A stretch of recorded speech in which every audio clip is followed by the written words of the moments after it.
Hello everyone, my name is Robert Winfree, and what you're about to listen to is an old episode of a podcast I used to host called Everyone Loves a Bad Guy. This particular episode features myself and Jason Teasley as we take a nostalgic trip down memory lane, reliving and discussing a childhood favorite of mine, and I imagine a childhood favorite of many people listening. I know roughly the age demographics of people who listen to these shows, but the Teenage Mutant Ninja Turtles and consequently their resultant villains, because Everyone Loves a Bad Guy talks about villainy. So Jason and I talk about, again, the Foot Clan, how the number of homages to the Daredevil franchise that are in this a little bit. We talk about Shredder, Krang, a lot of the individual villains who showed up for different episodes, especially the cartoon, because there was some wonkiness there, some wackiness. All that good stuff. A little bit about Kevin Nash, actually, because Kevin Nash was the body in the suit of the Super Shredder in the second Turtles movie, Secret of the Ooze. Fun little tidbit for you there. Anyway, we talk about a lot of that stuff, so I hope you enjoy the show. This originally aired May 16th, 2014. It is being re-aired here because there's something new coming out, per usual. So, hope you all enjoy the show. Let me throw it to past me. Take it away.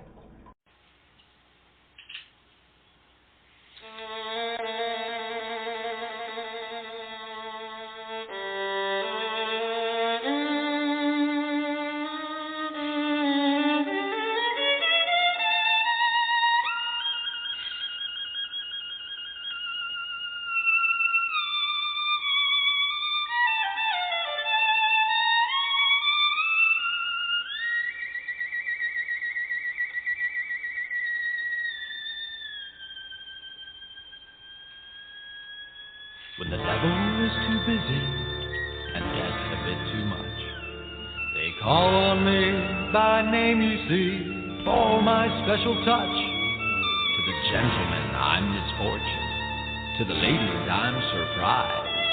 But call me by any name, anyway, it's all the same.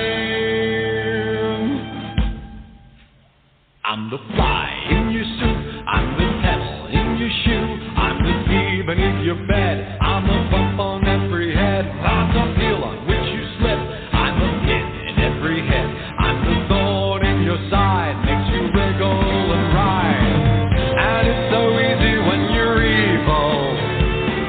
This is the life you see, the devil tips his hat to me, I do it all because I'm evil, and I do it all for free. Your tears are all the pay I'll ever need.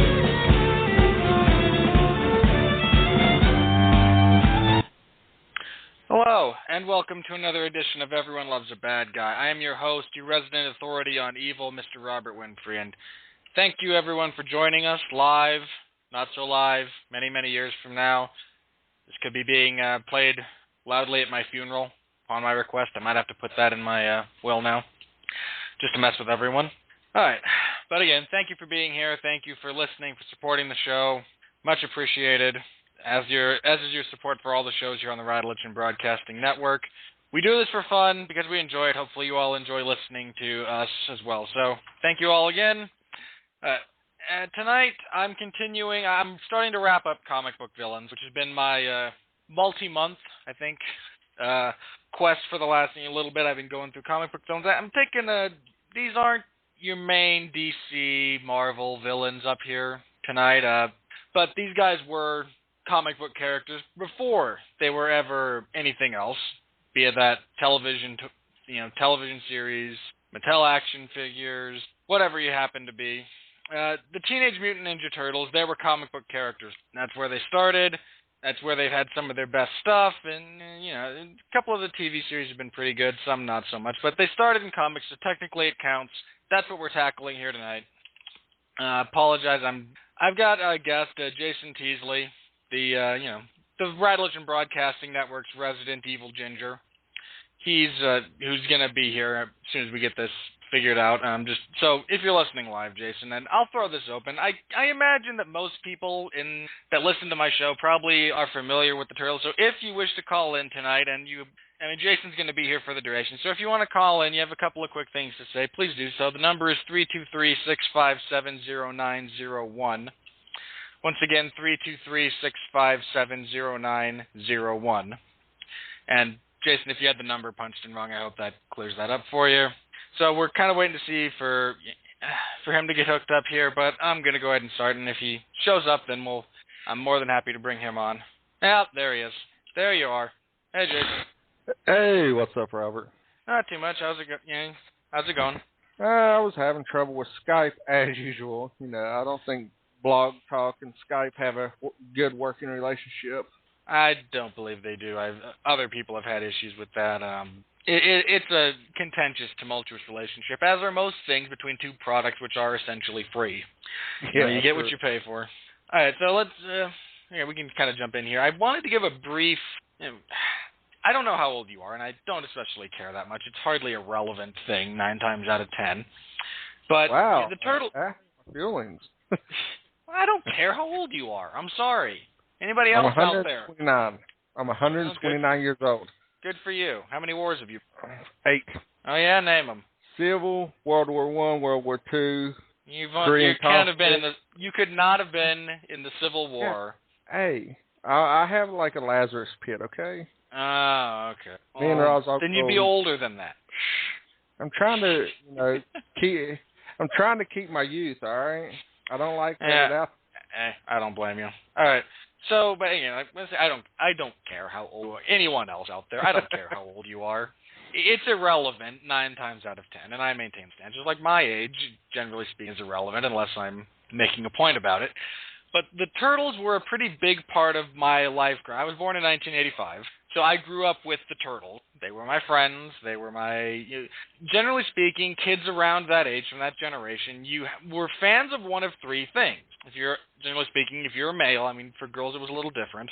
You were a fan of the Turtles, you were a fan of Transformers, you were a fan of G.I. Joe. That's just kind of, you fell into one of those, and they weren't exclusive. I wasn't a big G.I. Joe fan, but the other 2 I was a fan of, but the Turtles were my favorite. That was where my heart lay. I loved those, green mutated, obnoxious, pop culture spewing little guys, just to death. I absolutely loved them. So I'm curious, where does you personally, where does your, it's an odd thing to say, how did you, they were everywhere. So yeah. What was your introduction? Where did you kind of find them, and how did you come to be, enamored with them, so to speak? I don't want to make it sound like you're obsessed or anything like that, but.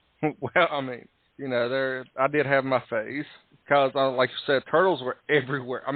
Literally growing up, when Turtles hit big, I was 19 years old.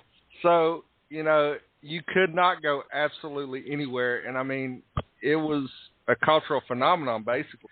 Hell, they even made the Oprah show.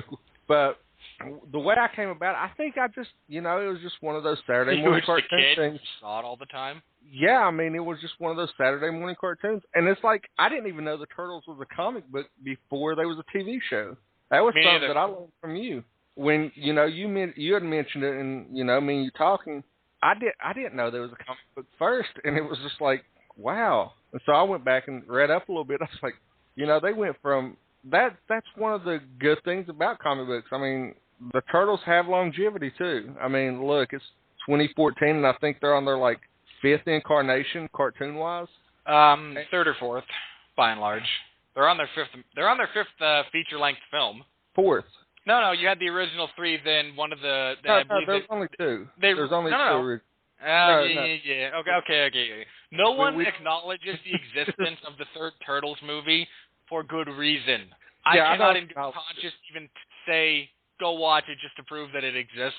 I can't do it. I'm not going to do that to anyone out there. It is there. I have seen it. Take my word for it that it exists. That's all you need, folks. Please. You don't have to see it.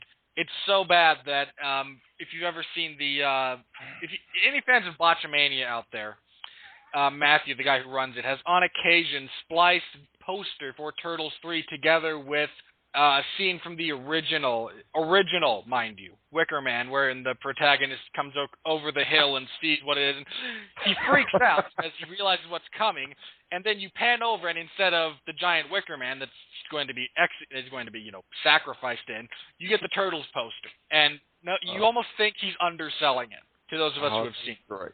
That is great. I'm gonna have to look that up. I don't remember which episode it is, but I know he's done it at least once. Okay. Well, I got a real quick question for you. Who was your favorite? Because to me, you were a Donatello kind of turtle. He was close. He was my number 2. I was Raphael. Well, me and you have something greatly in common. I was also a Raphael guy. Well, with you, I have to imagine it was chromatically. He had the red hair. He has the red mask. And he's a complete smartass. That was the other reason I was such a big fan of. There were 2 reasons primarily. One, I loved size. Bear in mind that's the weapon, not his physical girth. The weapon that he used. Yeah. I loved those. I was a big fan of those weapons. I still am to this day. They're awesome. Some of my favorite. So that kind of hooked me.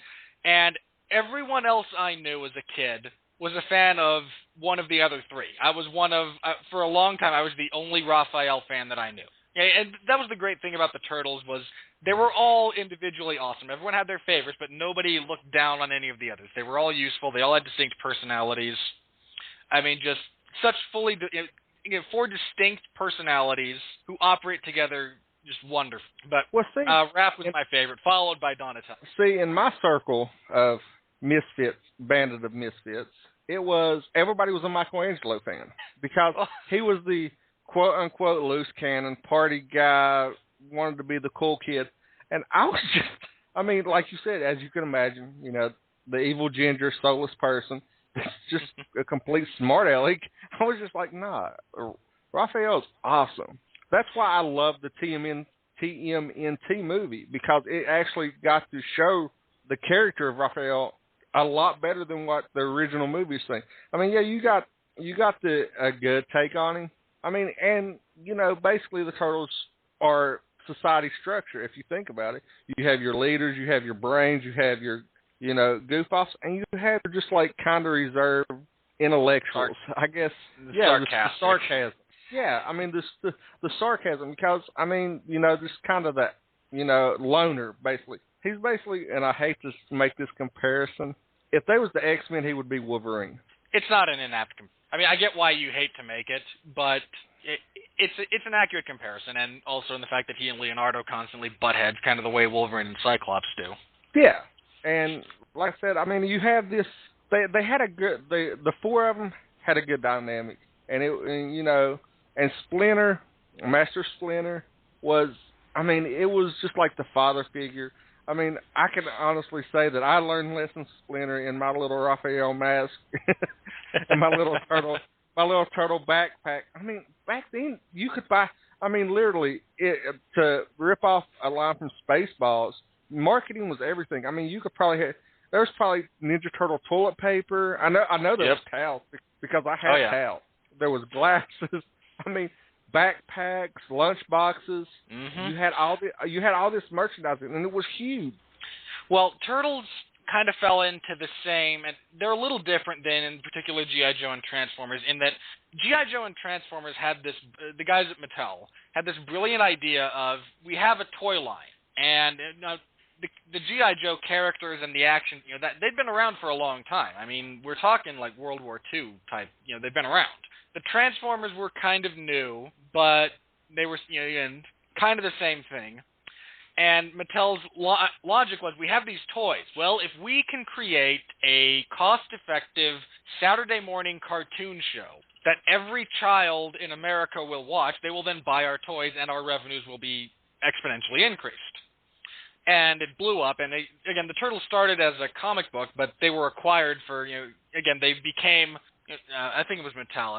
I could be referencing the wrong company, but Mattel had the rights to make the toys, and first of all, we're going to make them lighter and more family, more kid-friendly, because the original stuff, there's some darkness there. It's if your only exposure has been, kind of the 80s cartoon and that stuff, there's some darkness in there. Shredder gets decapitated on one occasion. There's some stuff. But yeah, oh man, I mean, if you were to ask me to point out something that just kind of personified the 80s, I would point to this show. It's ridiculous, it's over the top, it's full of the, in some cases, horrible vernacular and speech patterns, but there's just something ridiculously charming about the way it's presented and executed. Well, and it had colorful, likable characters. Even the villains were likable. I mean, Shredder even was like the, and I hate to say this because of the appearance in Turtles 2, was actually like Kevin Nash when he was in the NWO. He was the cool bad guy. I mean, you didn't want to see him beat the Turtles, but he was kind of that cool bad guy. Well, he looks cool. I mean, again, the people who designed his outfit, the way he looks, you see him and you know, I mean, there's very little confusion about what's going on here. Yeah, I mean, just the outfit, when you seen him on screen, it was menacing. I mean, the Road Warrior-esque shoulder pads, the helmet, and he just had that really just intimidating voice. The voice actor that done Shredder in the early Turtles thing did an amazing job just conveying the intimidation. Which one? The film or the television? The cartoon. Because, see, that's where it all got started, was the cartoon. In the 87. Yeah, the 87 cartoon. Which, again, I think everyone of our age bracket, give or take, probably saw. Oh, if not, I'm actually going to try to find the entire series on eBay later on. It streamed on Netflix for a while, actually. I don't know if it still does. I watched it. I watched it actually last time I had knee surgery. I watched that and the old X-Men series completely through. Good series. There were some good cartoons that came out back then. I mean, I wish there was cartoons all like that. All you needed was a couple of hits on Batman the Animated Series, and you would have been set. I lost 4 bids trying to find it because I found the entire Batman animated series on eBay for $35, and I cannot win it. I would get sniped every time on it. I was so pissed off. Oh, somebody. But yeah, I mean, growing up, I mean, you had great cartoons growing up. Like you said, G.I. Joe, Transformers, Turtles, and then even in the early 90s, I mean, you know, you had the X-Men cartoon that was, I mean, great for its time. I mean, Batman the Animated Series was great. I mean, I know that they're getting ready to do, I think you guys are going to do Long Road to Ruin on it, correct? In a few weeks, Sean kind of pitched the idea to Mark. When Mark comes back, his debut, the grand return of Mark Radlich to the Long Road to Ruin, they're actually tackling the Transformers franchise. Then the session after that, they're going to do the first season, give or take, of Batman the Animated Series. Yeah. So and Robert Cooper will squee for days and days. Yeah. I don't know. I might actually have a mark out moment as well. Yeah, but great show. But again, back to this one. Here's my question to you. I mean, you mentioned Shredder. He's kind of the cool bad guy. He looked cool. He sounded cool. I mean, you know, it was almost as far as the 1987 television series go, it was almost kind of incumbent on them to bring out another villain to kind of contrast with him, and that's kind of where we got Krang from. Yeah, because I mean, there's nothing interesting about Krang. I don't know, his the old 1987 body that he has that looked like the abdomen that just had the see-through abdomen that he sat in. Yeah, he said he controlled the entire functionality of this robot with the 2 little levers that he could reach. God, see, as great as Turtles was, it had oh God, this is just funny because I'm looking at a picture of it. And the arms aren't but about 1.5 feet long each. No, body. The arms are short. He's got the Homer Simpson style head with the weird. He's like wearing these weird sunglasses too. I mean, it's just the most comical thing you've ever seen. Is those Bret Hart sunglasses? I don't know. I mean, they're worse somehow. They're just odd. And it looks like he's trying to rip off Bastion Booger. Maybe with the shoulder pads and and the boots. My God, those aren't boots; those are footies. It's just one of the bodysuit that the mechanical body that he pilots. I mean, it's laughable, and then deliberately so, I have to assume, because I mean, which just makes it even funnier when look, it can grow. Yeah, I mean, and it was. I don't know. For as awesome as Turtles was, going back on, I mean, taking down this trip down memory lane, the body there are things that don't hold up. Yeah, but I still say that it was still one of the best cartoons ever. I can still enjoy it, and I think that's the most important thing. Oh my God! I don't even want to see this because I just got an alert and I'm trying to get over to it. Oh, I don't know if that's awesome or horrifying or something in between, but Jesse Starcher, who's playing the home game for us, just posted on Facebook someone cosplaying poorly the bodysuit with inside. I think that is Jesse. Is that? Well, more power to you. I stand by my somewhat poorly statement, but so, hey, let's kind of stick with Krang for just a second here, because this is one of the things about the Turtles. Some of the stuff that they did and they put forth was so bizarre, and so it was kind of out there. And Krang's a case in point. He was a being from Dimension X, and his people decided they didn't either. I forget the whole story, but there was a falling out. He got turned into this brain, which is what he is at this point in time functionally. He's just a brain, like appendage, but he still has functional eyes and a mouth. And I mean, God, if you were to visualize, if you've never seen him, and if you were to kind of visualize it in made flesh, I imagine that about halfway through, if you've ever seen the original Hellraiser, wherein Frank is reconstituting himself, and it's all done in stop motion and whatnot. But there's part of that where he's just a brain, and the eye stalks are. It looks really half-formed, but he winds up hooking up with Shredder because he's a genius and he has technological advances. And Krang is just there's just almost I don't want to say there's nothing to him because he actually has some somewhat interesting backstory, and that he was I want to say a scientist or a general or something. It's some important figure, wound up going a little crazy, got banished into the body, if you can call it a body, and then stuck on Earth. I mean, that's a pretty miserable way to kind of be set up. You can't help but feel a little bit for the guy. Actually, I'm sitting here reading a background on it. Okay. It's kind of laughable because so much. It's like he got banished from Dimension X, but allowed to keep his force to Technodrome, which, if you ever had to play, was one of the most awesome things ever. Oh, yeah. And it says they hoped he never returned. And it says he actually met Shredder before the mutation of the Turtles, and they had an alliance. But the continuity of all this just makes absolutely no sense. There's a lot of that. There's a lot of that. And it says that Shredder was worried that Krang would overthrow him and everything. So that's how he ended up with the crappy body. It's because Shredder didn't live up to his word by giving him the resources. They had this really weird relationship in the 87 cartoon. They worked together, but they didn't trust each other. They actively sabotaged one another. I mean, it was just... I have to imagine this was like Vince Russo trying out his tag team partners who don't like each other for him. That's kind of what comes to mind when I think about the relations you had. Or better yet, TNA's most recent venture of the quote-unquote Joker's Wild Tagging Tournament. And nobody matches up. Yeah, it's odd, but Krang is... there's just so much fun that can kind of be had with Krang because... and his mechanical body, for all the crap we did it, it was incredibly strong and occasionally had access to a microchip that would allow it to grow.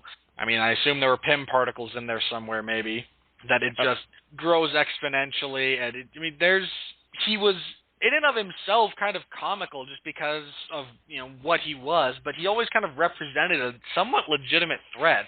Plus the Technodrome, which would just take you to Dimension X and then out of... that was their catch-all. That was their ghost in the machine. Was, look, the Technodrome can do it. I've got to post this for you and Jesse. Continue. I'm sorry. And that was kind of my point for Krang, was just, he's also, again, some of that stuff in the 80s doesn't hold up. And there's kind of a reason he wasn't brought back in the technical standpoint for some of the later entries, but they kept... And I know you're not a big fan of the, 2007 cartoon? I would catch it on every so often. I'd watch it, but it wasn't a must-see thing for me. Well, the point there is they kept the character design for Krang, and they turned it into just an entire like alien race. I forget what they were called. I want to say like either the Krang or the Utmos or something. Yeah. And, I just had that pulled up actually. And Shredder was actually one of them, operating a mechanical body. Did not know that. No, yeah, spoilers, haha. But no, the actual like intelligence behind the Shredder in that is one of those little like red aliens who's piloting a mechanical body that just looks like the Shredder. Oh my God, this is hilarious. There's so much of that here. Oh my God, you know what it looks like? I'm trying to think. I've seen this thing. It kind of looks like a Tron ripoff or something. Okay. That body, yeah, no, I see where you're going. That body just looks like a Tron. I'm thinking. I'm drawing a blank, but Tron's the only thing that comes to mind immediately. But I've seen like that body design somewhere else. Yeah. Maybe it'll come to you. But so mention that okay, in that version, I want to talk about Shredder because he's generally regarded as the Turtles' kind of quintessential enemy, and I know you and I have a moderately different perspective that we'll get to kind of more towards the end. But my big reveal. And I'll go ahead and let you make that when the time comes. But Shredder is their antithesis. He's the one who's always there to kind of cause them problems. It's interesting in that. Oh, geez, seriously. Yeah, I know. Let's just interrupt here. I was actually looking at a Wiki site of Teenage Mutant Ninja Turtle villain, and Adolf Hitler is one, and it actually shows him getting punched by one of the turtles. Why not? Hey, again, the Technodrome could take you anywhere in time. I mean, I imagine one of them wanted to punch Hitler. Just back to how random it was. Yeah, the 80s, man. Everything was. You threw everything at everything, including the kitchen sink, at the wall. But here's one of the things, and as many times as this franchise has been, I don't want to say rebooted, because that's not necessarily the right word, but it's been kind of reimagined, redesigned, relaunched.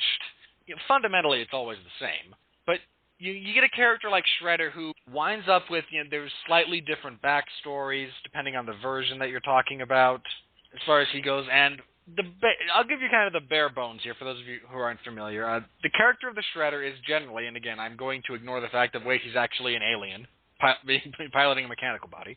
Set that aside for a minute here. It was actually like demon-possessed armor. God. Yeah. The show came out in 2007, people. We could have improved a little bit. But he was actually a man by the name of Oroku Saki, who... and this is where we get, depending on the version, a slightly little bit more murky, but he was the primary rival of the heck was Splinters? Yeah, Splinter's master, Yoshi something or other. Shidoshi? No, Yoshi. Let's see if I can find it here. I'll find it. I'll continue making my point. Hamato Yoshi. Yeah, okay.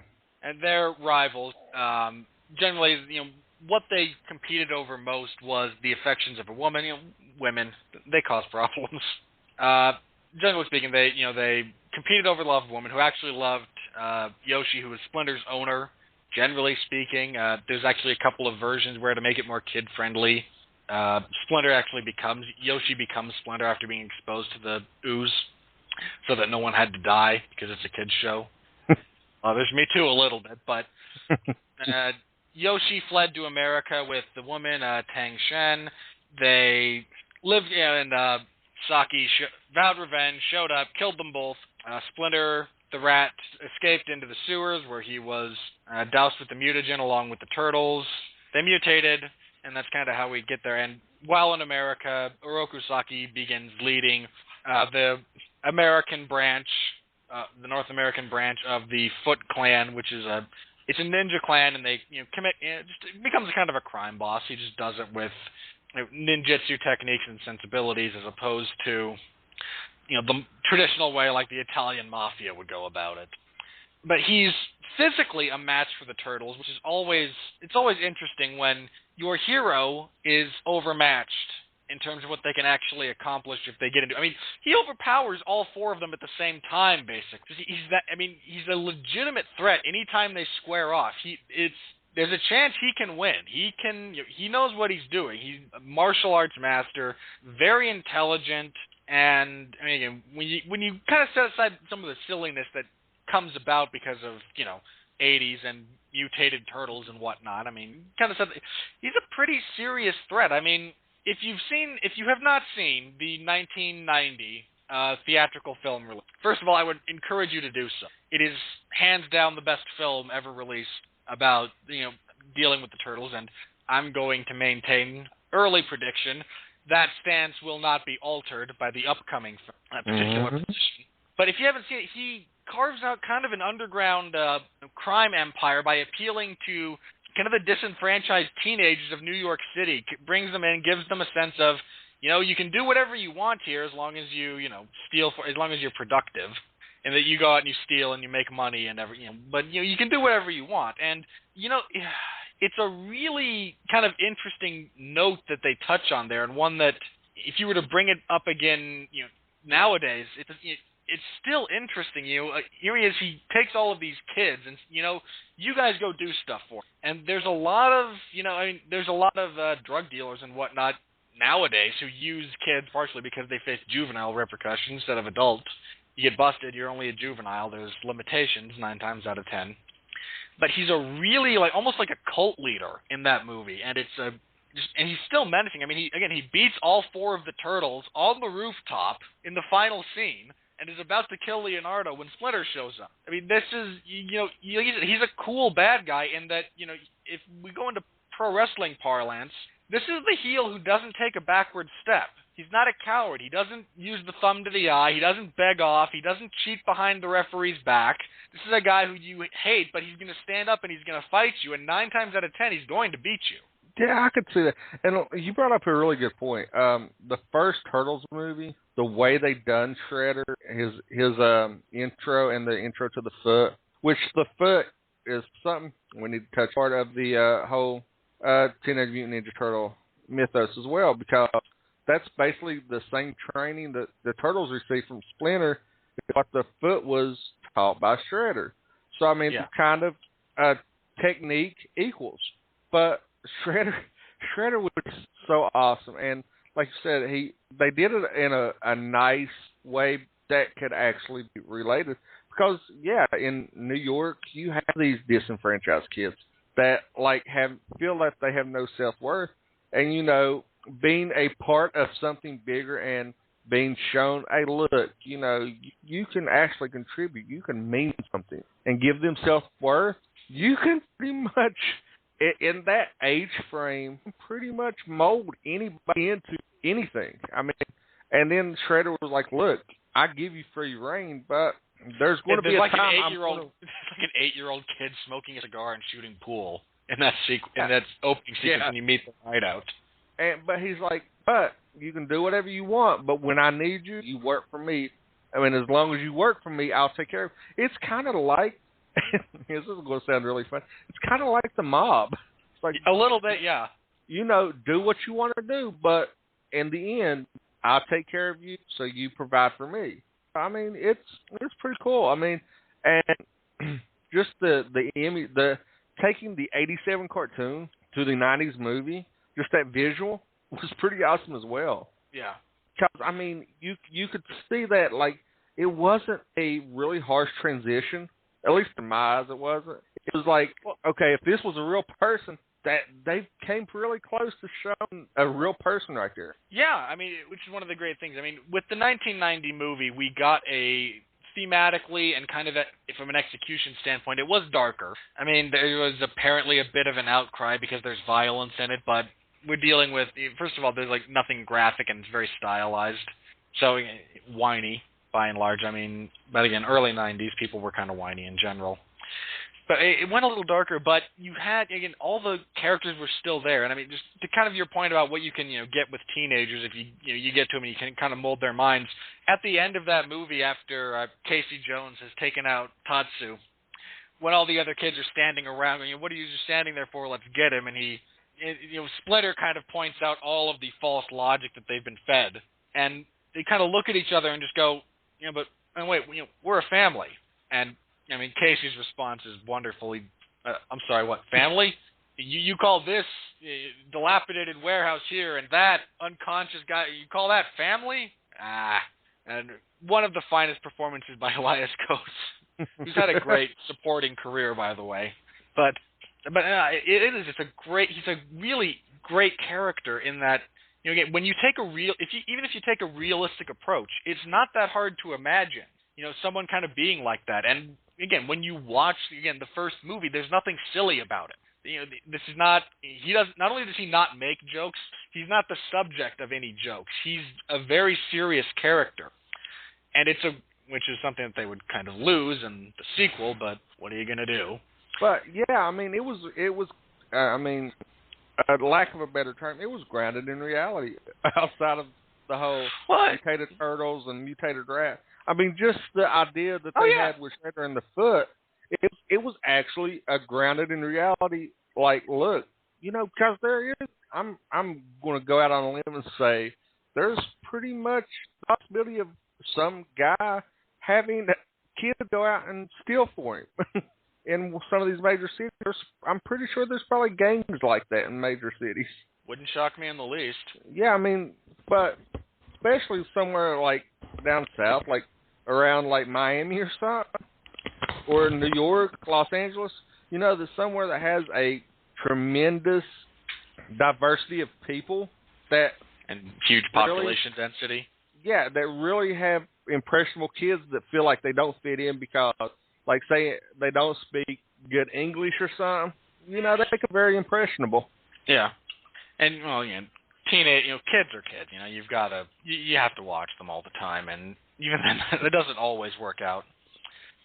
But yeah, like you said, it is kind of grounded in reality. I mean, this is one of those things where a great movie can take, if you want to ground it in reality, even a silly kind of premise will work well if you kind of ground it in reality. I mean, take Nolan's Batman trilogy, the Dark Knight trilogy. Exactly the route I was thinking. There's a billionaire who in his spare time dresses up in a costume. I mean, again, it's a somewhat silly premise, but everything within that, if you accept that one little bit of silliness, everything else is grounded in reality and absolutely makes sense. And which is one of the things that, again, the first movie does so well. There's the one bit of silliness in, this chemical has mutated these 5 beings. Everything else is still, everything else is the same except for this. This is the only thing that's changed. And that's a good way to approach something if you want to ground. I mean, the same thing, it was kind of the approach with Man of Steel. Aliens whose, exposure to yellow sun radiation creates these results. Everything else is the same. I think it's a good way to approach, if you wish to approach a comic book type of thing from reality, that's how you have to do it. Or you either do it that way or you go over the top like Marvel did with Thor and Iron Man and the Avengers and the rest of them. I mean, those are pretty much the only 2 ways you can go at it. I just want to go on record. Teenage Mutant Ninja Turtles would be a good road to ruin. Because it wasn't a slow decline. It went from Turtles 1, and then it just pretty much was steep off the cliff, and then it proceeded to bury itself with the unmissable one. Yeah. I would say that's a great idea, except it would mean that they have to watch 3 to critique it, and I can't, in good conscience, wish that on anybody. Well, almost. I'm pretty sure Sean would have so much fun with Turtles 3. Like how all these people in feudal Japan speak perfectly fluent English. Yeah, that makes sense, right? And it's time travel. With a lantern. God. Wow. But, again, there's a if you haven't seen it, everyone, we've just given you kind of all you need to know about it. Don't. Really, don't. You're better off without. Getting kind of back to now again, the world of the cartoons were a bit more freeform in that you could do more with this mutagen, the ooze, as it was kind of referred to. In the movies, it was the first one especially, it's just the Turtles and Splinter that were exposed to it. They get hold of some in the second one and mutate a couple of more dudes. But in the cartoon, it kind of went freeform. I mean, you had so many things that wound up being affected by the ooze. Well, you get two iconic characters affected by the ooze, which, when you talk about Shredder, it's kind of like you can't not talk about these 2 predominantly evil characters. Well, supposedly evil characters. Well, you can't. Well, I mean, they're kind of synonymous with each other. If you think of Shred, automatically Bebop and Rocksteady pop to mind. Which I love Bebop and Rocksteady because all those ones. Well, I mean, it was basically, and I'm gonna make this real analogy. It was Shredder was Mo,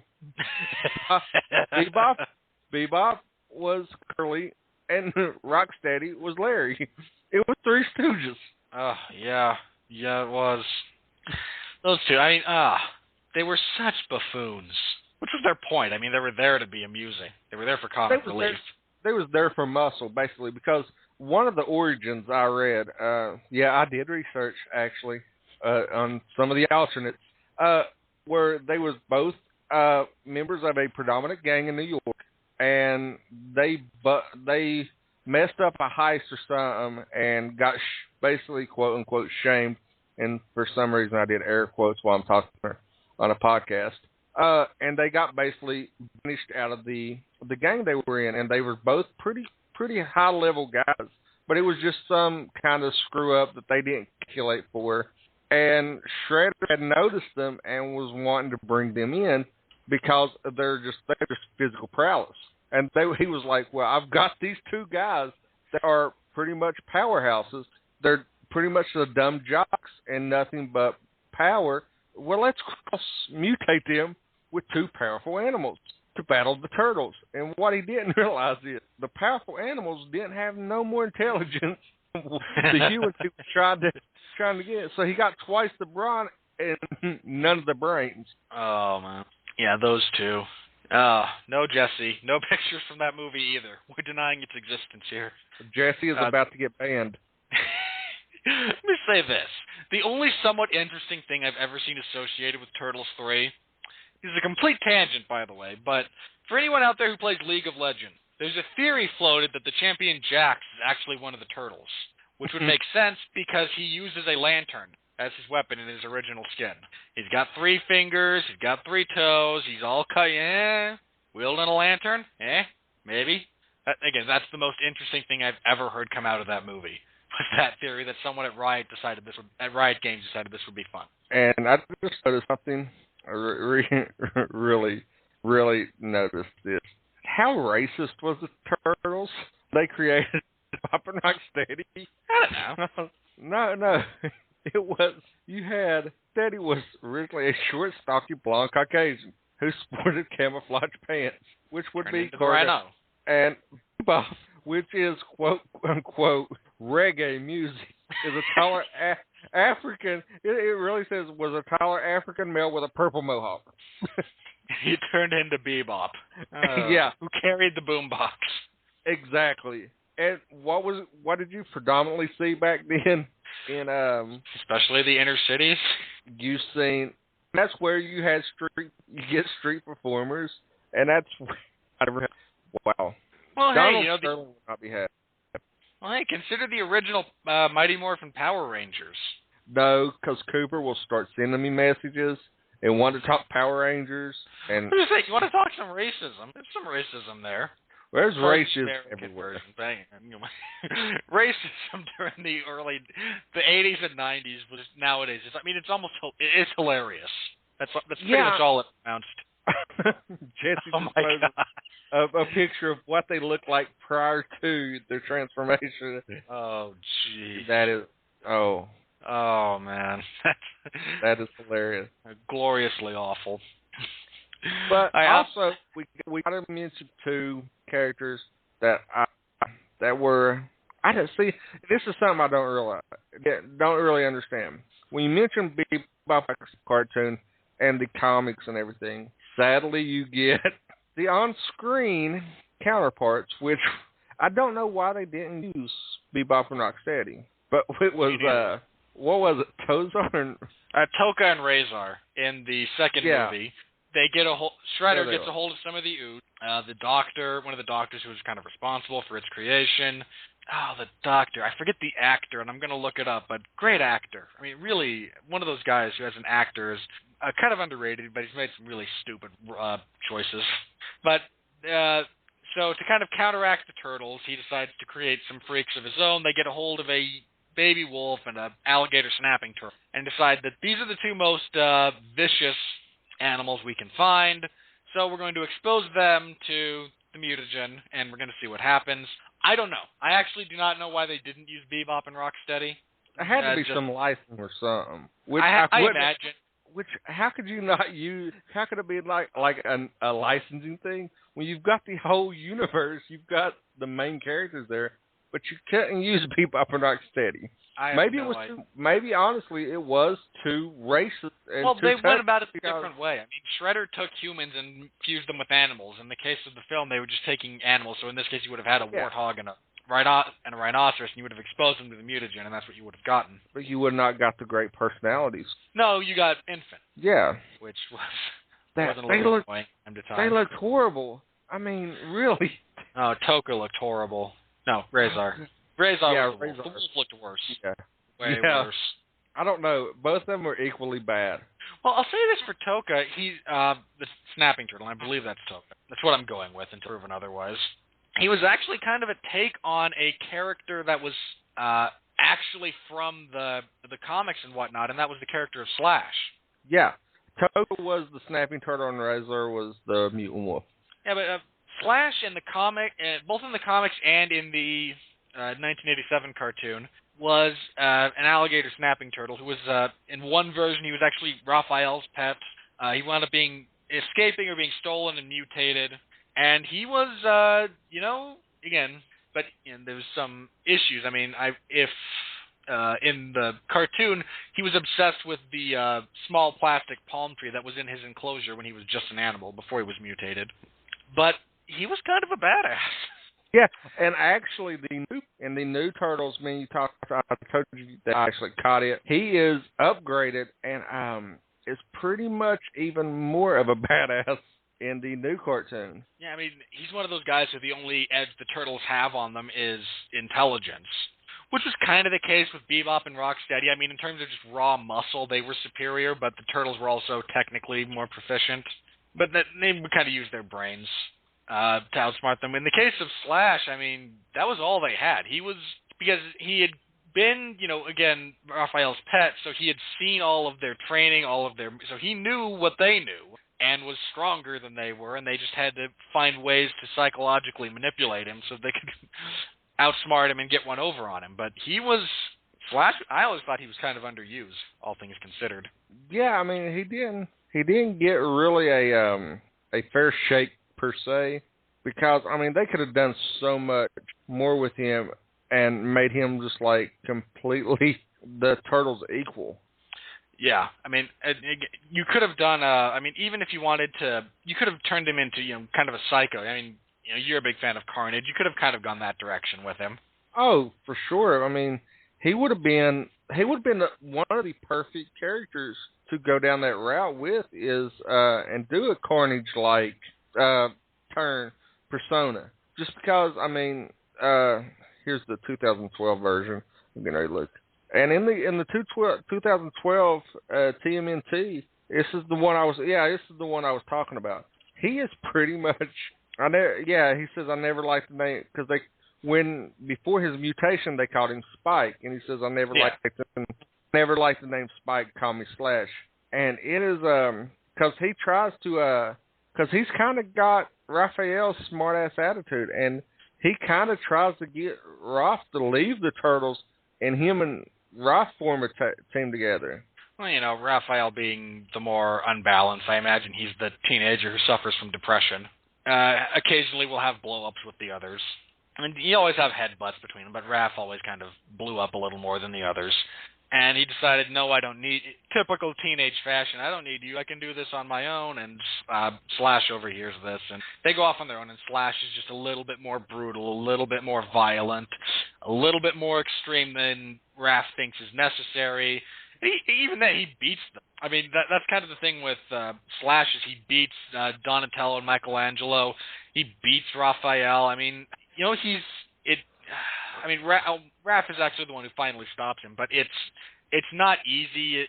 He essentially has to use a trick that Splinter taught him in order to tipped the balance in his favor. But Slash was nothing to screw around with, and he probably the most obnoxious boss in that particular instance of the video games.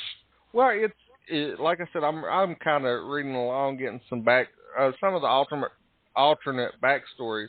Is in the 2012, the one that I told you that I'm really becoming a fan of, and I like to catch it on whenever I can.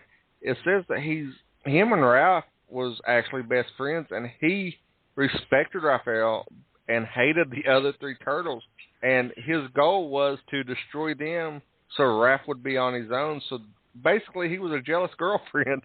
Yeah. He wanted Raphael all to himself, and thought that the other three turtles was holding Raphael's abilities back, and they would be the ultimate tag team, basically. Yeah. I mean, there's so many great dynamics that you can kind of explore. I mean, and again, the framework gets changed up. The details get changed up from time to time, but that's a really awesome framework that they have for those. The last one that I kind of want to touch on, there's a few, but just kind of briefly, the first one that I want to touch on, I know there's a couple that you wanted to get to, but I have to mention Dr. Baxter Stockman, just because he invented the Mousers. And any time I played a Turtles video game, I hated those little things so much. It's irrational to hate something that much. That's just a bunch of pixels in programming. But I hated those little. They gave me so much trouble. Yeah, and they was but they had a cool design. I mean, they look cool. And then the whole the mutation that he got was just so horribly done wrong. Oh, so for those of you who don't know, and I'll give a quick backstory here. Baxter Stockman was an inventor, engineer, kind of your all-around befuddled genius, type character. Well, a company in pest control decided to hold a contest who can build a better mousetrap. So Stockman creates the Mousers, which are small. They're larger than your average rat, but still, all things considered, small. Mechanical robots, and they hunt down and kill mice, and they kill rats. And they can chew through anything, much like a rat, but faster. So they chew through walls. I mean, they're terribly efficient. I mean, all of these things. And the board of directors, the CEO, whoever was in charge of this particular contest or function, looked at what Stockman had done and said, I can't possibly sell this. Well, wait a minute, why? It's perfect. It works. There's nothing right. No, but within 6 months' time, you would have removed the problem, and we can't keep turning a profit that way, so there's no way I can sell this. Interesting indictment of American big business, even back in the 80s. So he loses his mind a little bit. He winds up working with Shredder, and Shredder wants to program the Mousers to kill Splinter because they hate rats. Splinter's a giant rat. Hey, it makes sense.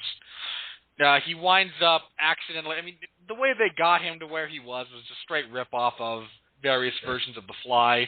His DNA winds up cross-mutated with a fly, and he's just, horribly.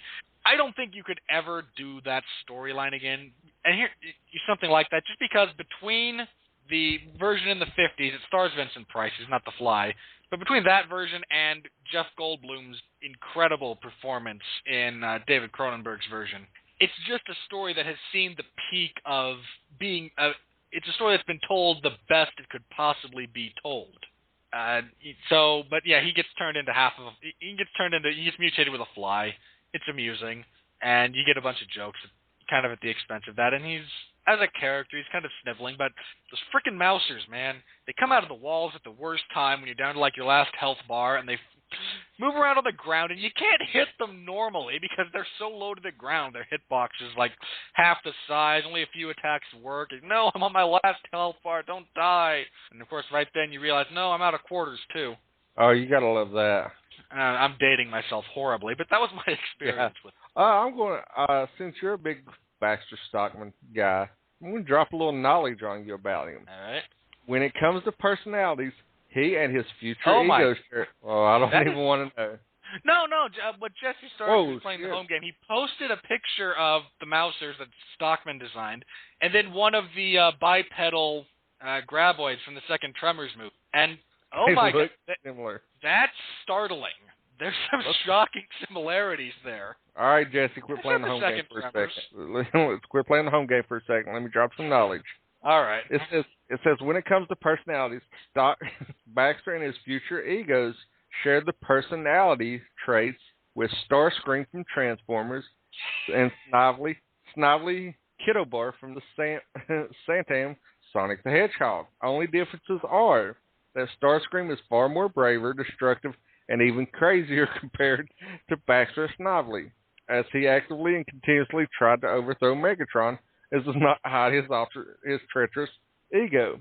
Baxter is more focused and independent compared to Starscream and Snively, and Snively is smarter and cunning compared to Starscream and Baxter. Despite their differences, they're certainly similar, and they try to be loyal to their evil bosses at first, threatened by them if something goes wrong for their bosses, and even betray their bosses for their own purpose, as long as they fight against the hero as well.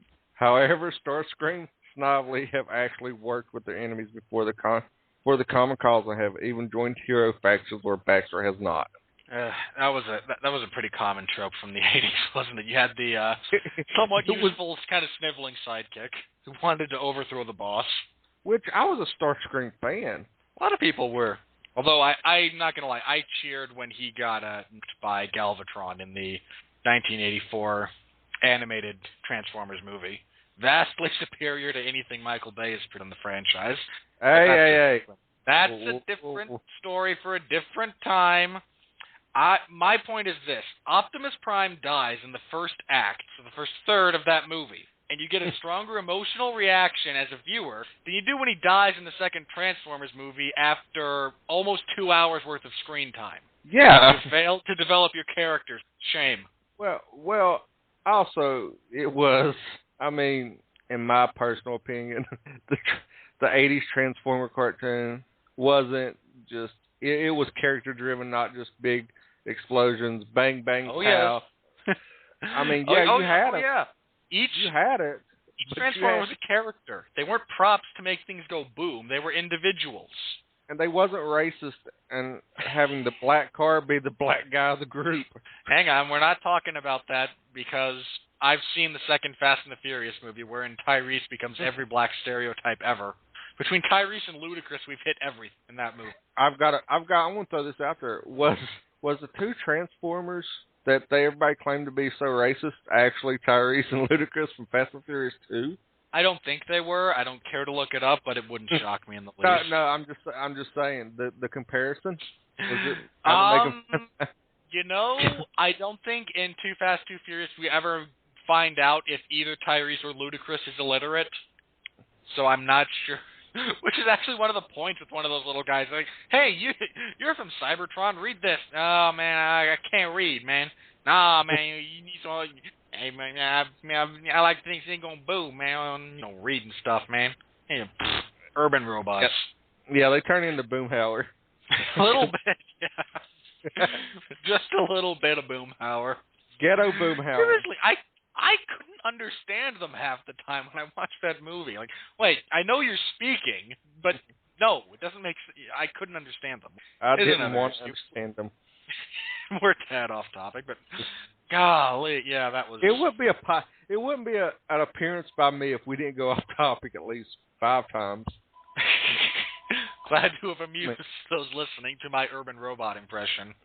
Yeah. But okay, the other one I know there are a couple you wanted to touch on. There's only one major one. Well, no, there's a couple of minor ones before we get to the big one. Well, no, I'm saying that specifically, I know you had mentioned Leatherhead to me. Yeah. God, I love Leatherhead. Leatherhead. Okay, now hang on. I'm going to need you to correct my memory because I didn't have time to go back and double check this. In the 1987 cartoon, does he not speak with a horrible Southern drawl? No, it's a horrible Cajun accent. Cajun accent. Okay. I just have vague memories, so I wasn't sure if it was the Upper Florida Panhandle accent or the Louisiana Cajun accent. It's kind of like they tried to do the real Southern gentleman accent mixed with a Cajun accent, and it was just so horrible. Well, he was hunting the frogs. God, I used to do a decent Cajun accent. I don't it as far as my. But, if you've ever seen Swamp People, anybody out there, I now, anytime I imagine it, because his primary opponent was the Punk Frogs, and there were 4 of them, and they were named after great conquerors from antiquity.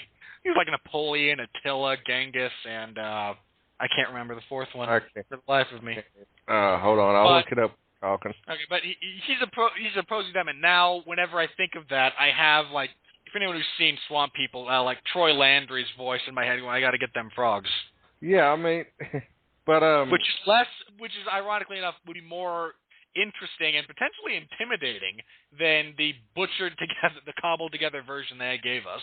Oh, it was just, I mean, it was just so bad. As a brief aside, Leatherhead is a mutated alligator. Yeah. It just occurs to me that not everyone would know that. But he was an alligator. He was exposed to the mutagen. And he's one of those characters who's been portrayed on both sides of the scale. I mean, in the original comics and some of in the 87 cartoon, he's a villain. In I think it was the 07 version, he's actually a friend and an ally of the. And then in the newest one, he's kind of back. I mean, he's one of those guys who's kind of been bounced around a little bit in terms of good guy or bad guy. Yeah, they tried to make him that tweener, and it just didn't work. And I'm drawing a blank. It's not on this page. But yeah, the punk frogs were It was just like it goes back to what we were saying earlier, marketing. It was like the punk frogs was going to be the spin-off, and it was just. And they even tried to make him look like a cage. They got him some crawfish there on his belt line and got the fez. He's wearing chaps. Yeah, and that's what's even funny. It's oh my God, those look like assless chaps. I'm not. Well, he's got his tail. He kind of needs them. You know, let's be fair. Yeah, if you have a tail, the chaps without an ass are kind of appropriate. Chaps are necessary, huh? Well, if you've got a giant tail, I mean, if you're Shawn Michaels, you don't need him. If you're a humanoid alligator, you kind of need the space. It makes sense. True, but it's probably the chaps just to further the hilarity, but it's a different story. Yeah, but the Turtles had some great how would we put it? They had no B-level villains. You went straight from A to Z level. I mean, there was some horrible ones. But hold on, the new version, which I'm currently watching, the backstory of Leatherhead or Leatherface, Leatherhead.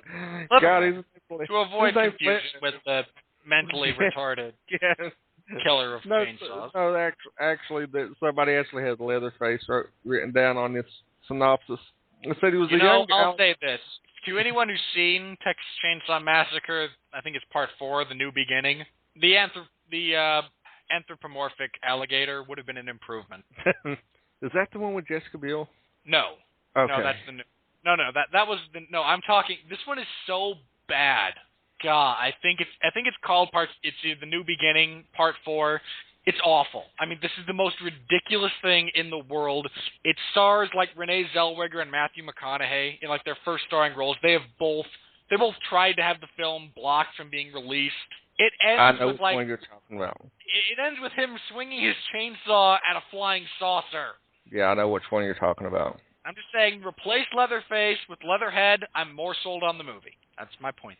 But yeah, I mean, it just says that he is a young alligator who's secretly raising a child, but his parents find him and throw him in the toilet.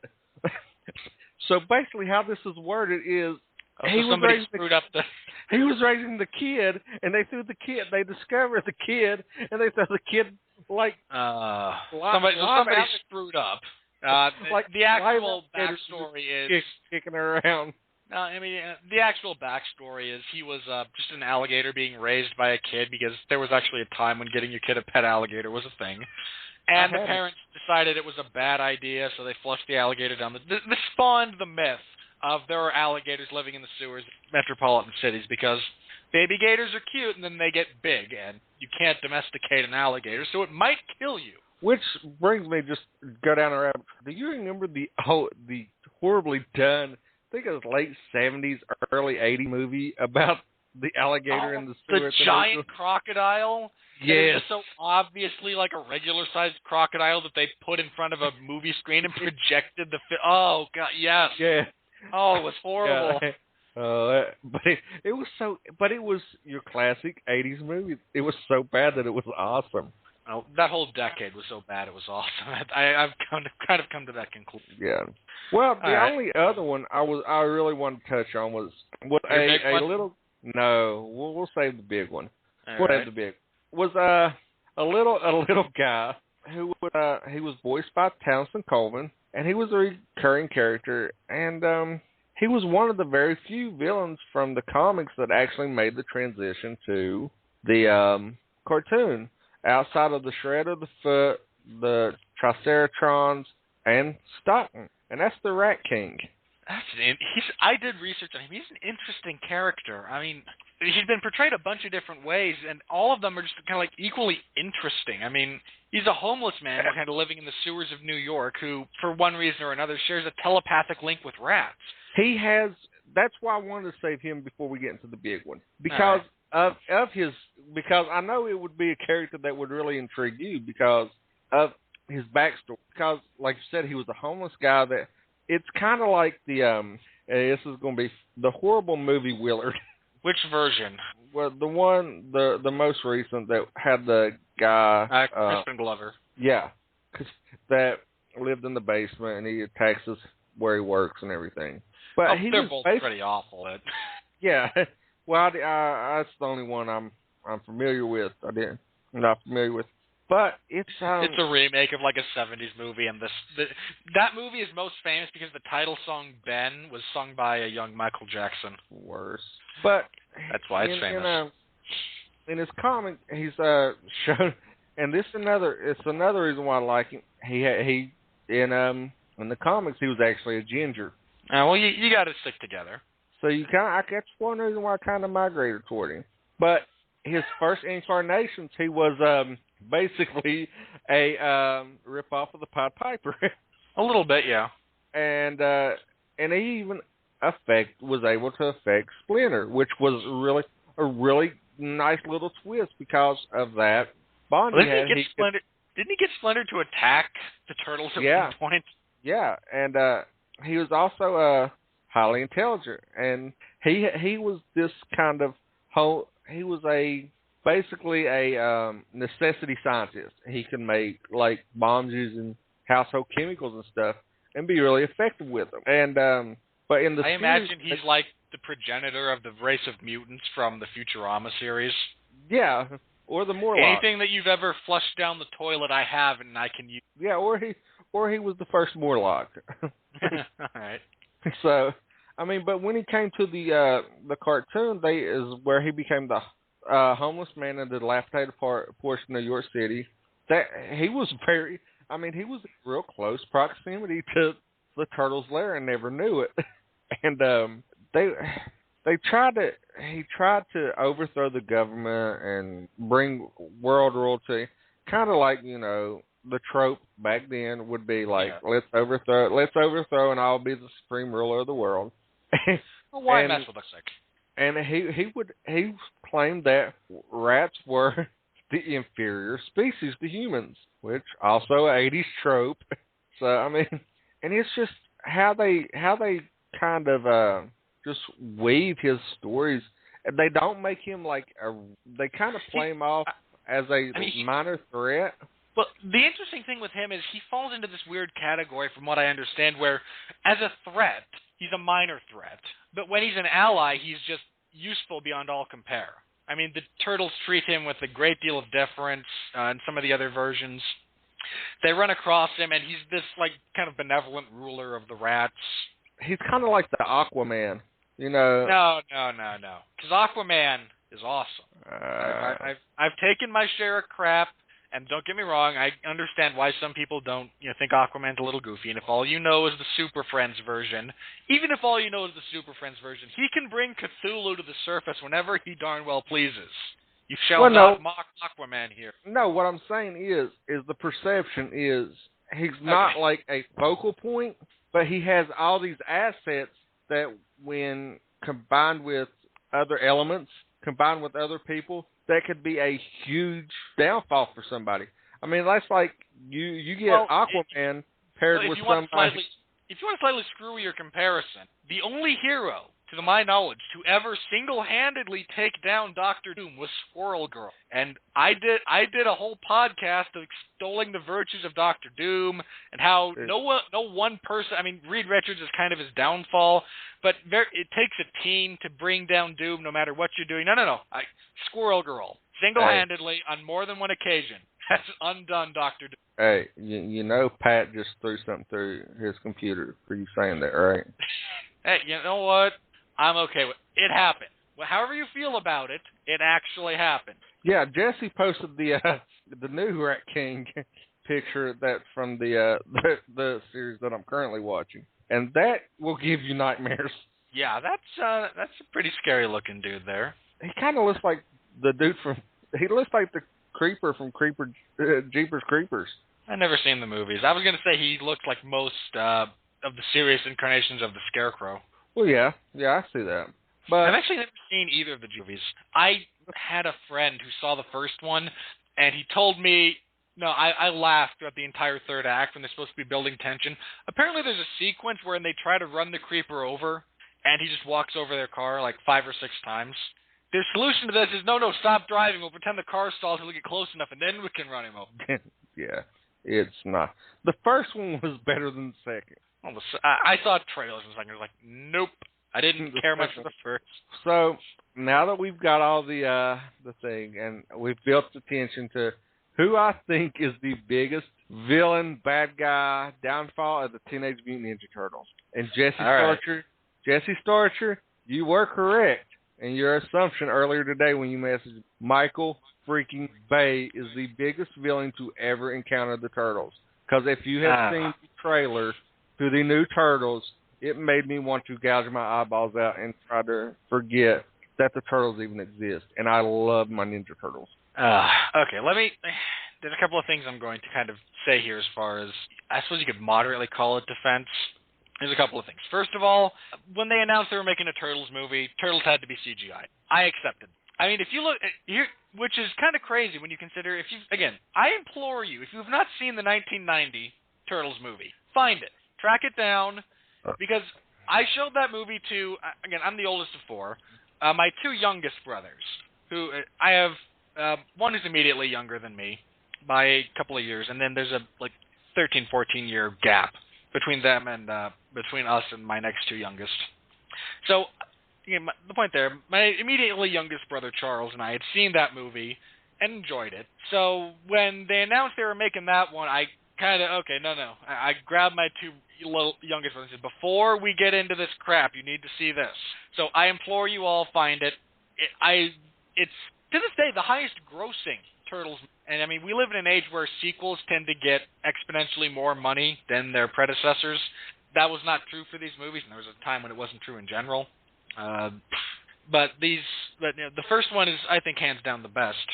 So I'd encourage you all to find that. But the point I'm getting to is each of those turtles were 2 to 3 people, depending on all things. Because you had the guy in the bodysuit, you had the guy doing the puppeteering for the face, and then you had the guy doing the voice. Now, for a couple of them, the guy doing the physical acting and the voice acting was the same person. For a few of them, it was not. So again, you got 3 guys, and now we just have the voice actors and however many people we employ to do the CGI. I was kind of okay with, we're going to have CGI turtles. CGI's progressed to an impressive point. I'm okay with this. But, God, first of all, Michael Bay, not directing, just producing. Just ironically, that's why. Platinum Doom, his production, has never made a good movie, to the best of my knowledge. These are the people... here's the story I tell people. You want to know how bad Platinum Doom is? Here's how bad its reputation is. The Friday the 13th remake. For some reason, during my build to it and deciding I was going to go see it, I did not know it was done by Platinum Dunes. Went in, paid money, sat down in the theater, going to watch it. They're going, because each, the production company, the distribution company, they all get their little logos in the beginning, and Platinum Dunes comes across, and my gut fell out. I'm sitting here, I just paid money, see the new Nightmare on Elm Street movie, Platinum Dunes scrolls across the screen, and I go, oh, God. My soul was just viscerally removed via my throat. It was just not good. But, all right, so I want to let you kind of have your say here as to why you feel Michael Bay's production of this movie is going to be so awful. And I'm not... You got your reign. If I feel like making a counterpoint, I will after you're done. Go ahead and let's hear it. Well, let's start off with the obvious. When it was first announced, it was going to be Teenage Mutant Ninja Turtles. Michael Bay said, oh no, the Turtles not only are not going to be teenagers, they're not going to be mutants, and they're not going to be ninjas, and they might not even be turtles. They're aliens. He wanted an alien race of turtles that lived on a distant planet. Now this is no lie. If you don't, I might get a few of the things wrong, but feel free to correct me. But he wanted the Ninja Turtles to be on a separate planet and basically rehash the entire fucking Transformers mythos. The planet was going to blow up, so they had to save their population. And yes, there was a female turtle that was the girlfriend of Michelangelo that was also going to be introduced. Well, he didn't get it right the first time. Why not try it again? They was going to leave Turtletron and come to Earth, and the mutant. The only thing that was going to be mutiny from the mutant was going to be Splinter, and Splinter was going to just so happen on these middle-aged alien turtles, and he was going to train them to be fighting crime. I have problems with this. I grew up with the turtles. My thing about that is, it's really simple. Here's the title of your franchise, Teenage Mutant Ninja Turtles. How much of this are you going to destroy? This is your simple premise. I had some funny plays on words when I said, if I was handed a budget and said, make a movie with the title The Fast and the Furious Tokyo Drift, all right, tectonic plates are converging, continental drift, the island of Japan is streaking across the Pacific, and is going to plow into California. And I had some fun with the words. I did not ignore, okay, this is going to be slow, this is going to be passive, and the city of Tokyo will not be involved, and it will be stationary. That's essentially what he was doing. It wasn't like he was going to make that movie and go, all right, we're going to set this in California and pretend that it broke off from the United States and it's headed toward Japan. No, I wouldn't do that either. So it's like, okay, you have the groundwork laid for you. You have a well-known. It's like taking the title and making it about the erosion of Mount Rushmore in South Dakota. Yeah, you had the framework. Only thing you had to do is just base a story. You have the everything you need. You had all the resources. Just make a story. And he said, "Bump that! I'm not going to do it. I want a girl turtle. I want Michelangelo to be the serious, intelligent one. I want Raphael to be the party one." And it's like, no, you want punch in the fucking throat. This is. I'm sure fanboys will hunt you down and probably destroy you in ways that you do not want to be harmed, Mr. Michael Bay. It is ridiculous. Very briefly, Jesse Starcher put a picture on Facebook, and it shows there's a scene in the previews where Michelangelo. I'll say this is a great moment as far as the Turtles go because it's something that Michelangelo would do. He backs in, April O'Neil backs into him, and he goes, whoa, whoa, whoa, whoa, whoa, whoa, whoa. It's okay. Then he takes off his mask. It's just a mask. See, it comes right off. I think that's a great bit of dialogue, but with a minor alteration to give it Shrek ears, and there's Donkey in the background. So now Michelangelo looks like Shrek. We have a bunch of cougars, not turtles. Oh, my God, that is hilarious. He does. And basically it is Shrek. Oh, that's a strike. Live action Shrek. It's live action Shrek. But then, no, and it's like he wanted to change all their personalities. What are you doing? What am I doing? What are you doing? You're supposed to be a Ninja Turtle. Hand me that big old rock, one that looks like your head.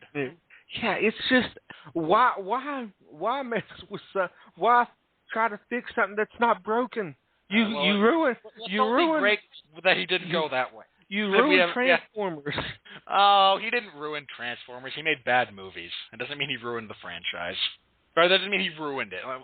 I will say this. I hate those movies, especially 2 and 3. I really do. In brief defense, very brief, 2 elements of it. They're still the Transformers. He did not say, okay, sentient alien robots that transform into household items. All right? These are now going to be beings of pure energy from Dimension X.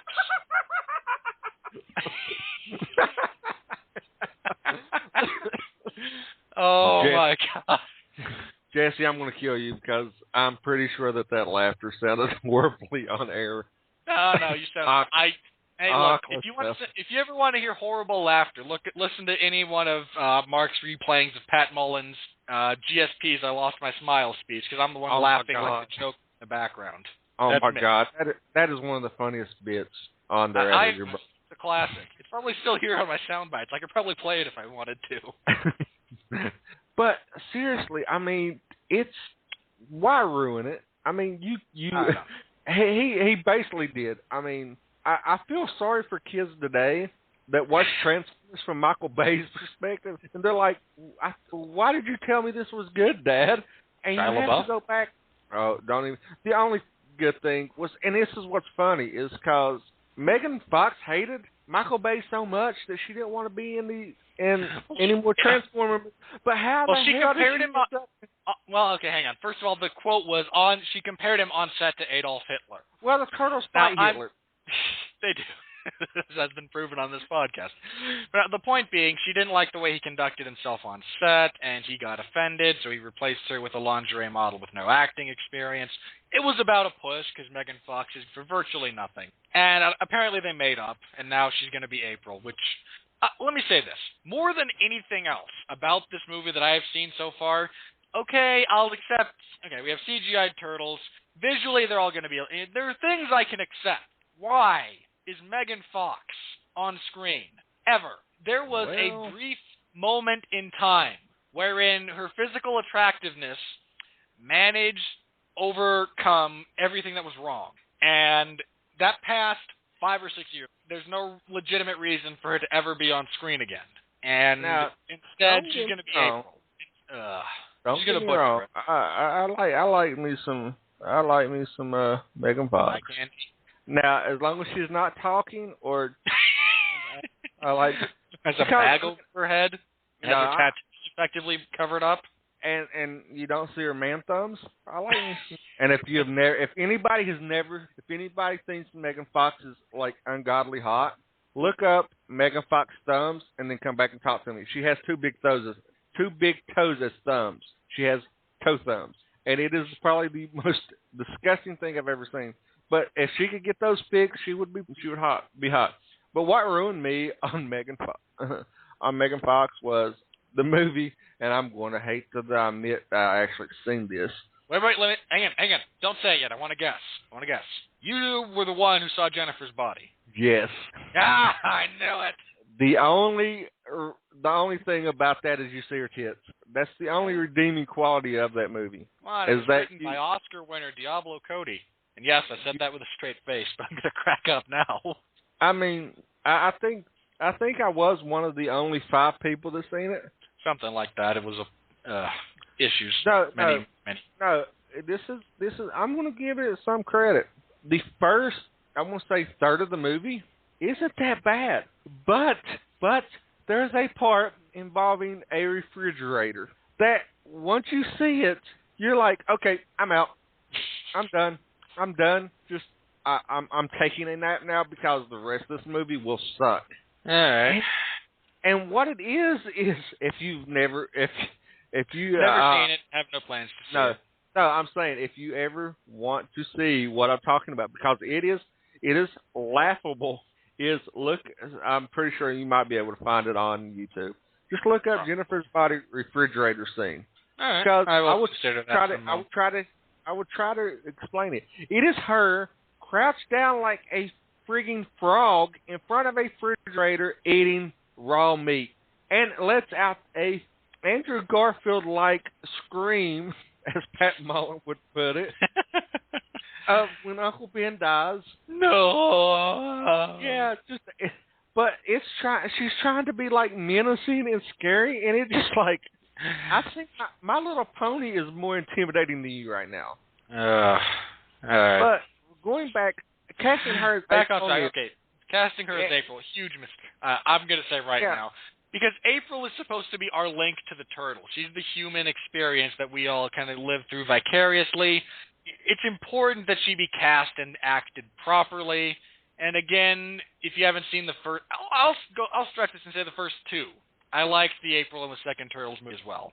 Because she was relatable. Well done and well acted. She was relatable.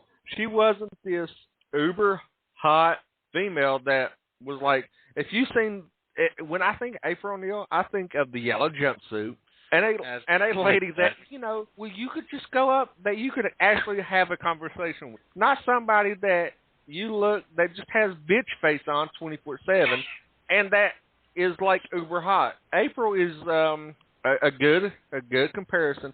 April is like the girl that played Chloe on Smallville. She was attractive, but she had that girl next door kind of vibe that you could hang out with her. You could actually see her getting pizza or something somewhere. Yeah, for the Turtles, of course, because she never ate pizza. And it's just it's and then the way they done Casey now. And I actually haven't seen a preview with Casey in it. Thank you, Lucky Stars. Because the story isn't even really about the turtles. That's what pisses me off. It's a Teenage Mutant Ninja Turtle movie that really has very little to do with the turtles. From what I've read, the central storyline is April and Casey's love affair with each other. Ugh.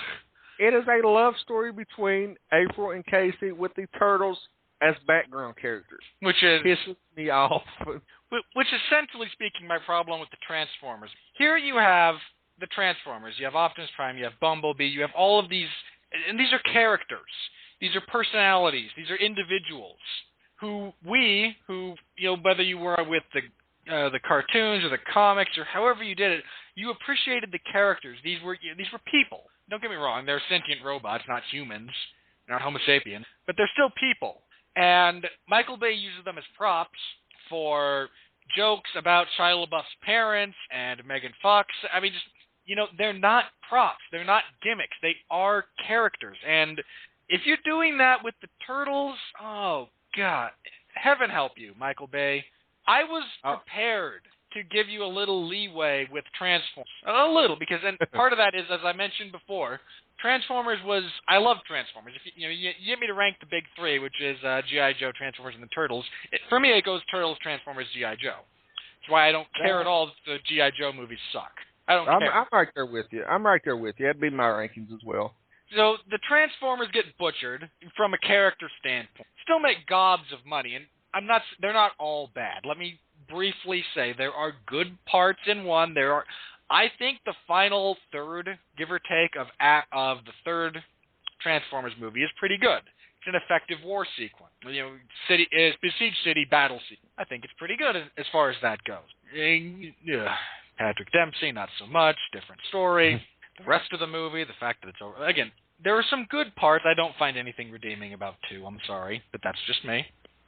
But I was prepared to go with a little leeway, not just because I was not completely emotionally invested in the characters in the franchise, but also because, so I don't care as much.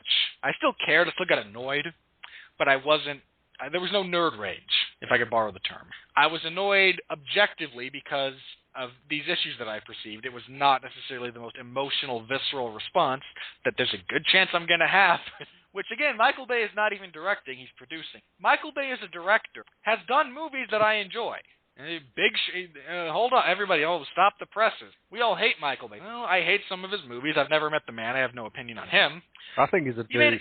I have no opinion. He's made a couple of movies that I have enjoyed, believe it or not. I enjoyed The Rock. Oh, I love The Rock. One of my favorite action movies. And Nicolas Cage not being the weirdest part. I very much enjoy that movie. I know it's not a good movie, but I enjoy Armageddon. I couldn't tell you.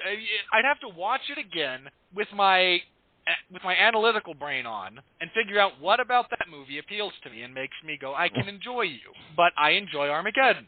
Another Michael Bay. He has made movies that I enjoy. Steve Buscemi.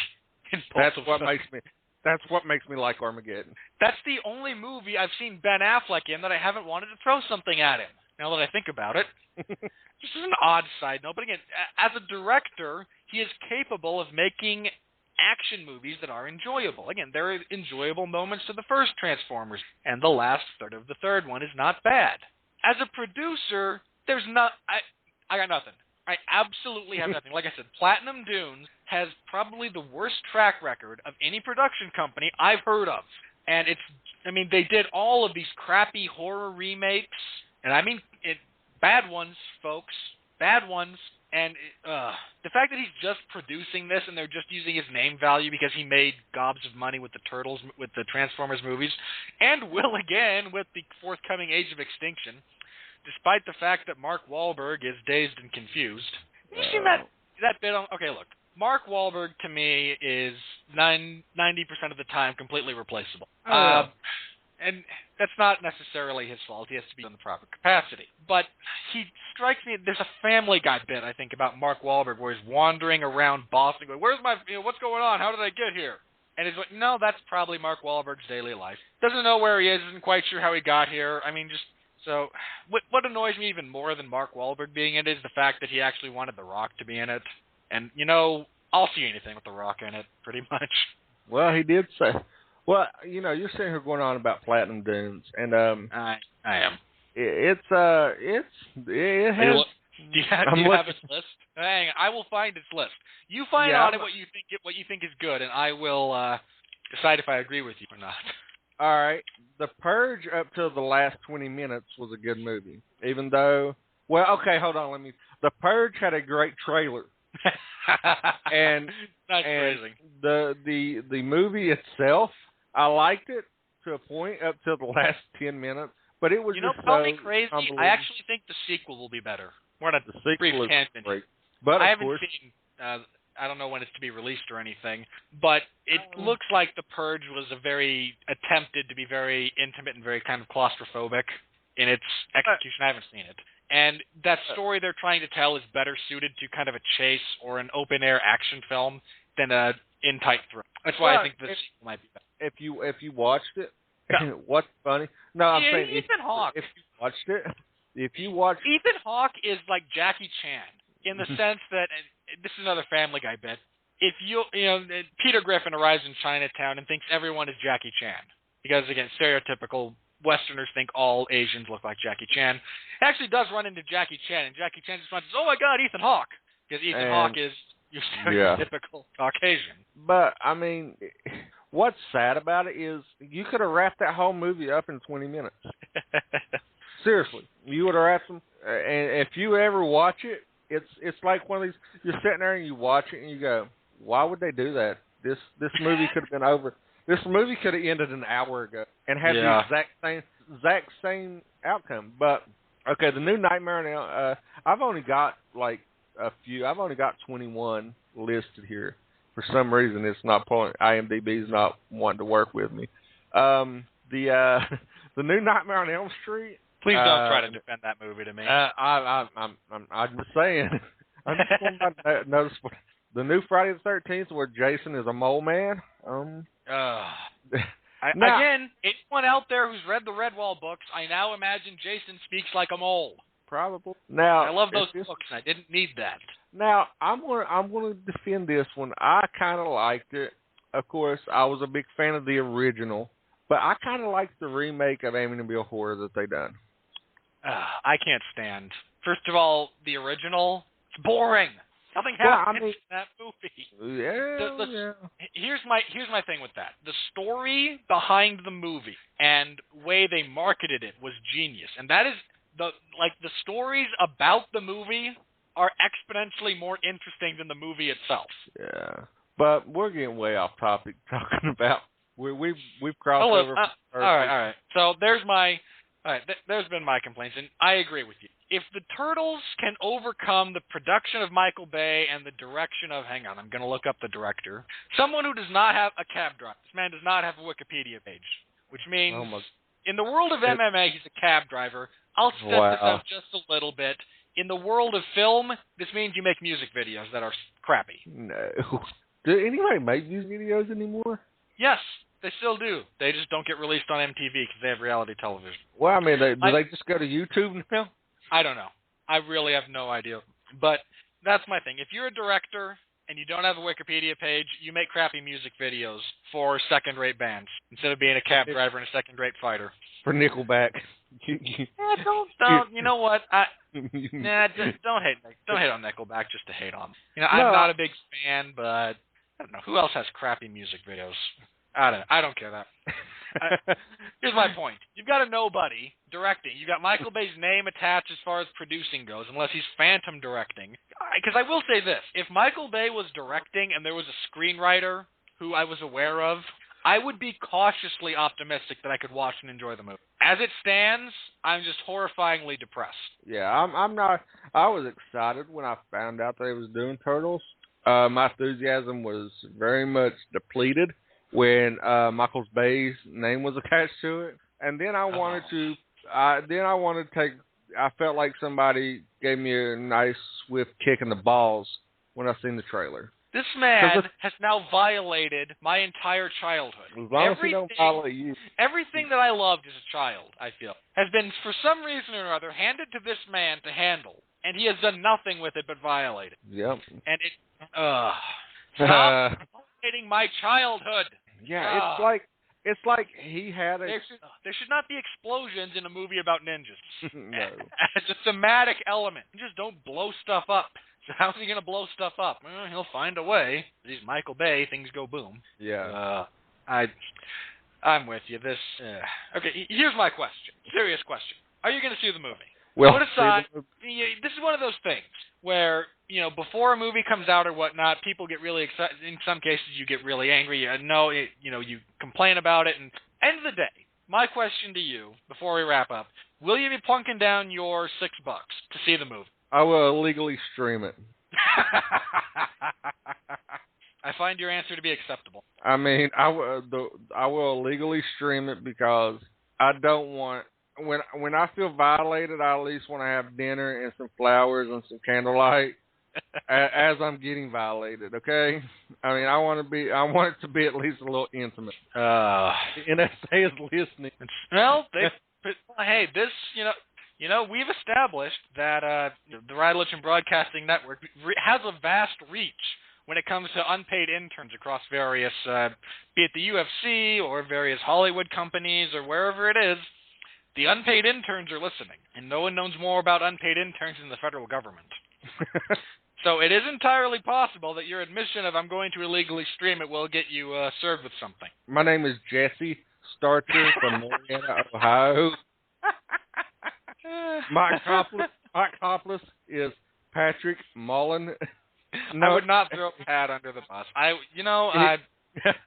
I were to throw anyone, I'm not going to say it. I don't. Yeah.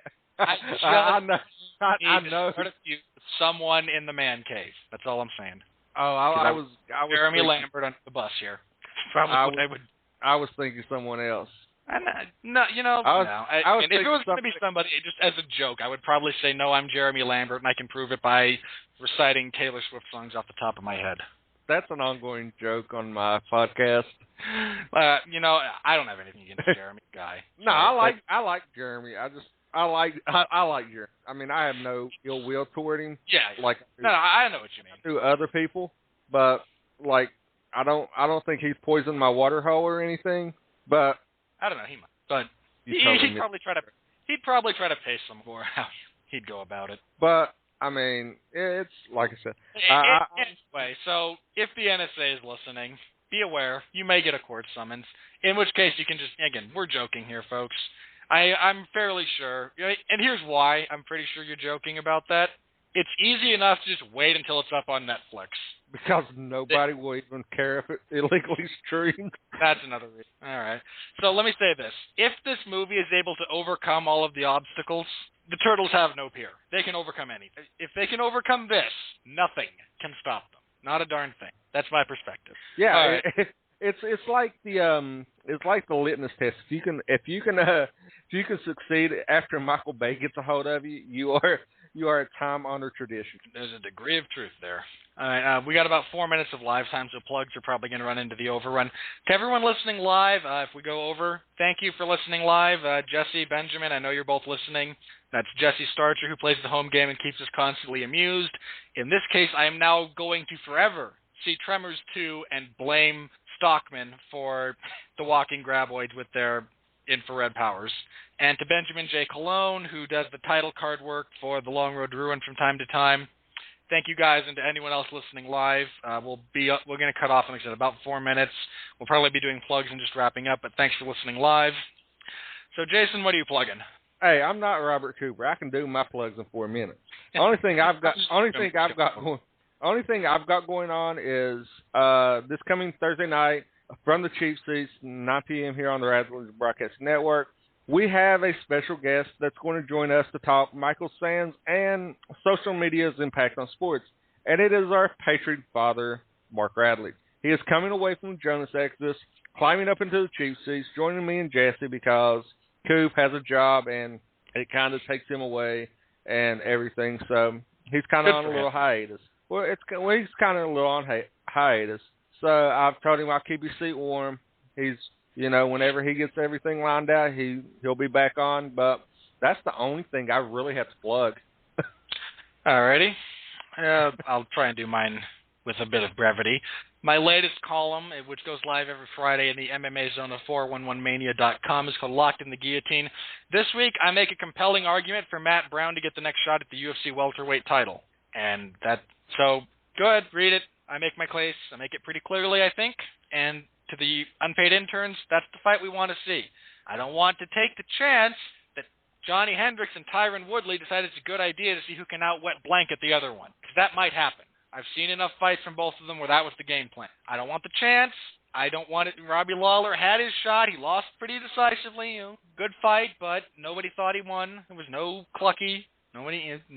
Matt Brown, 7-fight winning streak, longest active winning streak of any non-champion in the UFC, and longer than most of the champions. Only two. He's tied with Chris Weidman and Renan Barão at 7, although Barão's going to go to 8 here in a couple of weeks. And the only one higher is John Jones, who is just going to smash all the records at this point. They're all his. Give them to Jones. So I want to see Matt Brown fight Johnny Hendricks. I just do. That's my stance on that. I host the 411 Ground and Pound radio show every Sunday at 8 p.m. Eastern. Myself, Pat Mullen, Jeff Harris, we talk the wide world of MMA. This week, we will be previewing UFC 173, Barão versus Dillashaw. So tune in for that. We will all bury T.J. Dillashaw and heap praise upon Renan Barão and his unparalleled dancing skills. We're getting Barão Mania running wild. Yes. So there's that. If you are not inclined to pay out money for Bellator's pay-per-view event tomorrow, and I don't blame you if you are, I will have your live coverage at 411mania.com for Bellator. I believe it's 120. Michael Chandler taking on Will Brooks for the interim lightweight title. Quentin Rampage Jackson takes on King Mo Lawal. And Bellator middleweight champion Alexander Shlenko moves up to 205 to take on Tito Ortiz, who hasn't won a fight since 2012 when he choked out Ryan Bader, and has won 7-1 in his last 9 fights. I don't blame you for not paying. I will be covering it. You don't have to. So I've got that. This Tuesday, The Long Road to Ruin is back. I'm still hosting. Sean Comer and I are going to be examining the final 3 movies in the Fast and the Furious franchise. That's 4, 5, and 6. And, if you heard us kind of tear apart the first 3, which we did a pretty good job of, these are the good movies, which is an odd thing for The Long Road to Ruin, to start off kind of at the lower end of the curve and then work our way up when we go in chronological order. So tune in. Sean and I are going to have some fun. We're going to talk about those movies, so please join us for that. After that, The Long Road to Ruin is embarking on... we're going down Elm Street, folks. To wrap up my tenure as a special guest host while Mark's on the Jonas Exodus, we're going to be tackling the Nightmare on Elm Street franchise. I believe Benjamin J. Colon is going to be joining us for that, our title card artist, who did some awesome work. I have the title card that we're going to be using for those shows, and it's awesome. So look forward to that if you're a fan of The Long Road to Ruin. All right. Jason, thank you very, very much for being here. Next week, here on Everyone Loves a Bad Guy, I'm wrapping up comic book villains. I've got a couple that I still want to do. One, I got to do Captain America, because I haven't done him yet, so Captain America is going to be next week. The week after that, it's a free-for-all of your independent comics. That's Image, Vertigo, Dark Horse, all those, smaller ones. I anticipate a good amount of discussion will center around The Walking Dead and Preacher. both of which, well, Preach is about to be a show on AMC. So, yay. A lot of fun will be had, so tune in for that. I'm going to be opening up the phone line so anyone and everyone can call in if you want to. And that's going to wrap up my look at comic villains for the immediate future. I'm sure I'll visit them again at some point down the road. But that's what's on tap for next week here. Again, the Radulich Broadcasting Network has all your shows covered. The upcoming week, we're going to have a special. It's going to be hosted by me, and I'm going to be moderating a debate between Pat Mullen and Mark Radulich. And they will debate whether or not The Amazing Spider-Man 2 is, in fact, another Twilight ripoff. And so it'll be... So I'm going to be moderating. They're each going to make their points. Fun will be had. We don't have a date or a time set for that one just yet, but that is in the works for the upcoming week. So be on the lookout. And that's kind of where we're headed. I believe that's everything I have to plug coming up. This is my out. Well, as you're searching for your outro... I got it. Okay, go ahead and make your point. As you're searching for it, I appreciate you having me on, and cowabunga. I love turtles. Oh, the vernacular that those guys used. It was crazy. All right, again, thank you everyone for listening. As a brief reminder, appreciate bad guys, because without bad guys, all of your heroes, they're just funny guys in tights and capes. I'll see you next week, everybody.